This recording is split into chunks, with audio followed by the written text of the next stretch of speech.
handful of dinners that I know that if I make them, my kids are gonna eat them. And y'all know I've been into meal prepping for my kiddos, so let me show you how to make an easier version of baked ziti. Okay, so yes, it's called baked ziti, but you don't have to use ziti. I'm just using it because I like it, but I've done this with a bunch of different types of pasta. Use whatever you have. I'm gonna make a whole bag or a pound of pasta.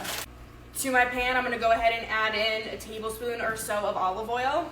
I've got a pound of ground beef here, and the reason why I say that this is like an easier version of my baked ziti is because traditionally I would make a meat sauce with 3 different types of meat, pepperoni, fresh garlic. This is just a lot quicker of a version, and I use less ingredients because I've noticed that the simpler, the better with my kids.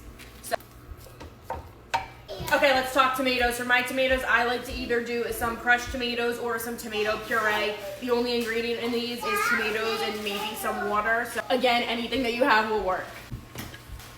I added in about half a cup of water in here just to sort of clean out the jar and also thin the sauce down a little bit. Okay, I'm not adding any fresh garlic. I find that fresh garlic is a bit spicy for the kiddos, so I just like to keep it simple. So we've got some pepper, garlic powder, onion powder. People say all the time I shouldn't add it, but I do because it's my family's secret ingredient, some sugar. Where is my salt? Oh, here it is.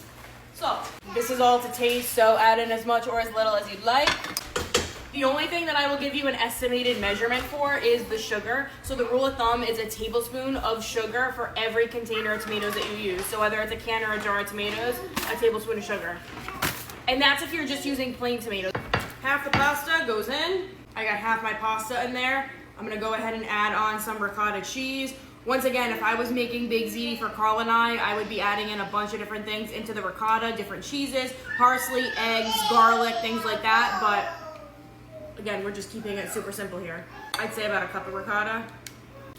I'm gonna layer in some Romano cheese. And you guessed it, the rest of our pasta. I've got my oven set to 350. We do not need to bake this very long at all because everything in here is cooked because we didn't add any eggs into the ricotta mixture. This baked at 350 for 15 minutes. When I tell you my kids love this, they will eat this for the next 5 days in a row. It stores pretty well in the fridge. I will talk to you guys later. Bye.